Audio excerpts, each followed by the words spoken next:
Mari kita bahas lebih lanjut tentang dark matter. Jadi diduga ada materi yang tidak kelihatan, maka muncullah istilah dark matter. Ini materi tidak kelihatan, hitam, gelap, tidak ada apa-apa. Yang ini adalah materi yang kelihatan. Kenapa kelihatan? Karena dia memancarkan cahaya. Mungkin cahayanya sendiri, mungkin pantulan dari yang lain.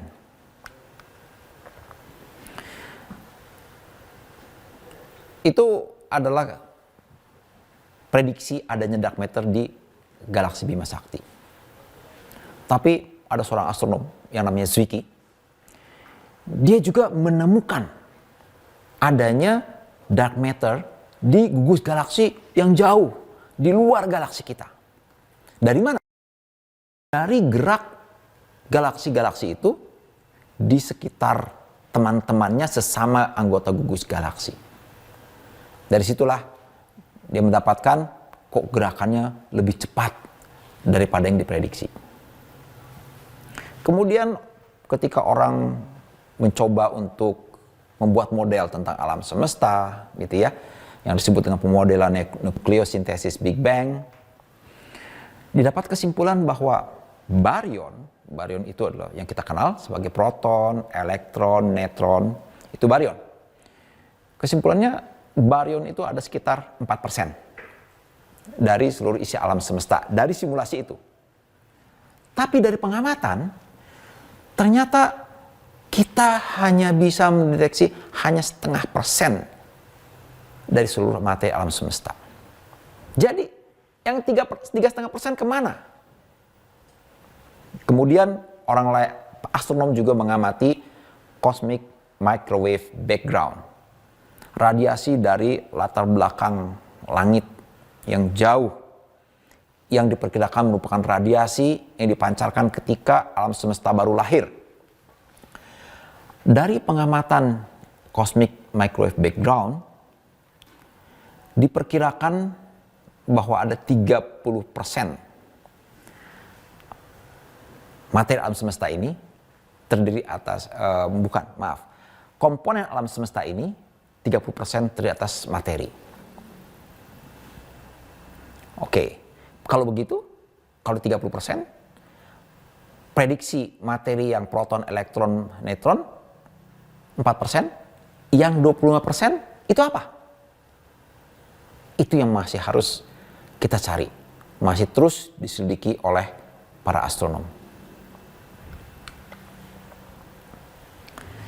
Itu kira-kira pembahasan tentang dark matter. Selanjutnya, kita lihat komponen lain yang berada di sekitar galaksi Bima Sakti, yaitu gugus bola, yaitu kumpulan bintang-bintang yang jumlahnya sangat besar. Satu gugus bola bisa berisi ratusan ribu sampai jutaan bintang. Nah, kalau kita melihat meneropong ke arah dekat pusat galaksi di sekitar rasi Sagittarius, kita akan cenderung melihat lebih banyak gugus bola. Misalkan daerah sana itu adalah daerah yang dekat dengan pusat galaksi, maka dalam satu daerah misalnya 10 derajat begitu, kita akan melihat banyak gugus bola. Di arah yang berlawanan di sana, kalau kita hitung banyaknya galaksi di daerah sekitar 10 derajat itu jauh lebih sedikit dibandingkan ke arah sana. Kenapa nggak simetris?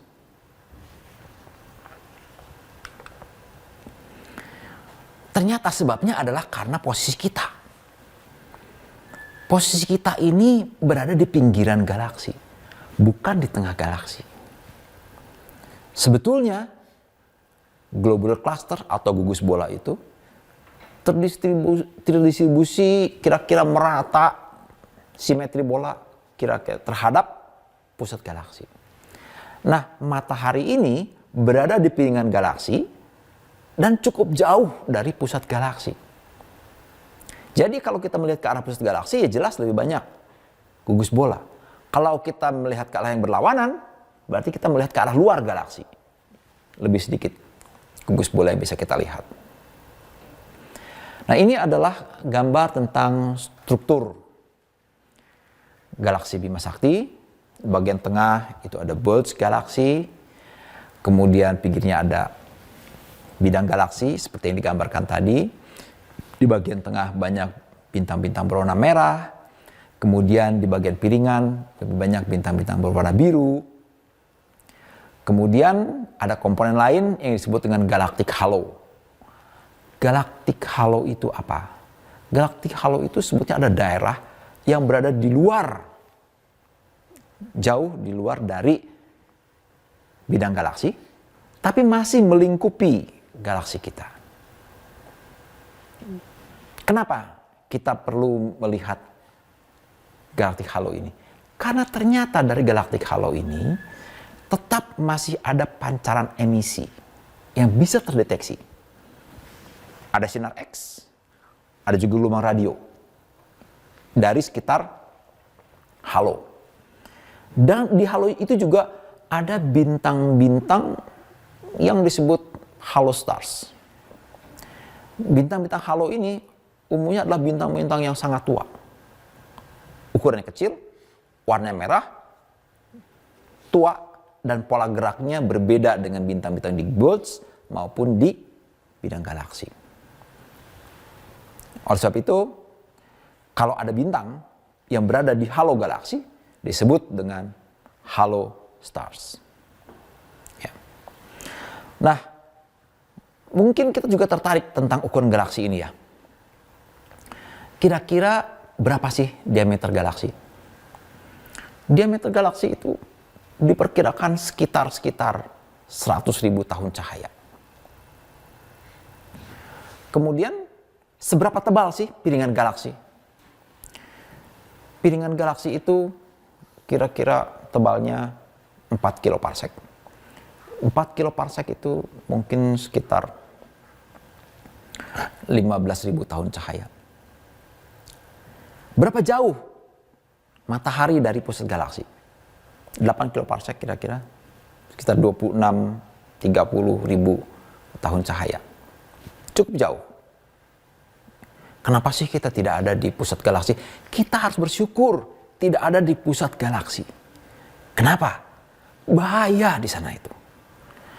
Ada monster yang sangat besar di sana yang siap untuk memakan bintang-bintang lain termasuk kita kalau berada dekatnya. Jadi bersyukurlah kita berada jauh dari pusat galaksi dan kita tetap mengelilingi pusat galaksi itu. Ada komponen lain yang bisa terdeteksi dari galaksi yang disebut dengan bubble, balon, ya, gelembung galaksi. Nah, gelembung galaksi itu kira-kira ada dua gelembung yang semuanya bertemu di daerah pusat galaksi. Bagaimana orang bisa mendeteksi adanya gelembung itu padahal sangat tipis? Dia dideteksi dari pancaran sinar gamanya. Jadi orang baru bisa mendeteksi adanya gelembung ini ketika manusia bisa meluncurkan gamma ray teleskop. Teleskop sinar gamma yang harus melakukan pengamatannya dari angkasa luar. Sinar gamma tidak bisa menembus atmosfer bumi. Sehingga tidak mungkin kita bisa membuat teropong sinar gamma di permukaan bumi. Tidak bisa. Nah, setelah ada satelit, detektor sinar gamma, barulah orang bisa mendeteksi keberadaan bubble ini di sekitar Bima Sakti. Dan ternyata bukan hanya Bima Sakti, bukan hanya galaksi Bima Sakti yang punya bubble seperti ini. Ada galaksi lain yang juga punya bubble, bahkan ukurannya lebih besar daripada bubble yang dimiliki oleh galaksi Bima Sakti, sehingga disebut dengan super bubble. Nah, di tengah-tengah, di antara dua super bubble itu, ada yang namanya supermassive black hole, yang tadi saya sebut sebagai monster. Supermassive black hole itu mempunyai gravitas yang sangat kuat, dan dia bisa memakan apa saja yang berada di sekitarnya. Seberapa berat sih? Seberapa besar sih masanya supermassive black hole itu yang ada di galaksi Bima Sakti misalnya? Orang sudah menghitung kira-kira masanya 4 juta kali masa matahari. Dan 4 juta masa matahari itu berada dalam lingkungan yang sangat kecil. Jadi dapat dibayangkan betapa padatnya, betapa mampatnya daerah itu. Nah, kembali ke gambar ini. Gambar ini adalah super bubble di galaksi yang namanya NGC 3079 yang dideteksi oleh Chandra X-ray Telescope. Chandra X-ray Telescope juga sama seperti gamma ray teleskop tadi. Dia adalah teropong yang melayang-layang di angkasa luar. Karena sinar X juga sama, tidak bisa menembus atmosfer bumi. Yang berikutnya, kita bahas tentang black hole di tengah-tengah pusat galaksi Bima Sakti kita. Masa black hole ini diukur kira-kira 4 juta kali masa matahari.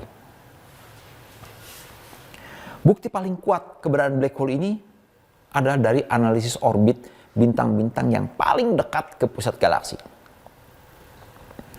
Ini adalah foto dari daerah pusat galaksi, fotonya masih wide field gitu ya, sehingga kita bisa melihat daerah yang luas di sekitar pusat galaksi, diambil dalam panjang gelombang sinar X oleh Chandra X-ray.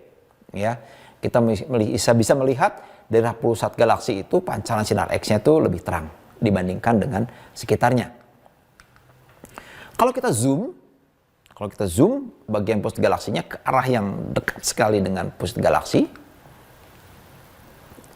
kita akan bisa melihat ada suatu titik terang yang diperkirakan itu adalah tempatnya supermassive black hole. Ya. Nah, sebetulnya black hole ini tidak bisa memancarkan cahaya. Karena cahaya mau keluar dari dalamnya, disedot lagi masuk ke dalam. Lalu kenapa? Di sini kok nampak terang?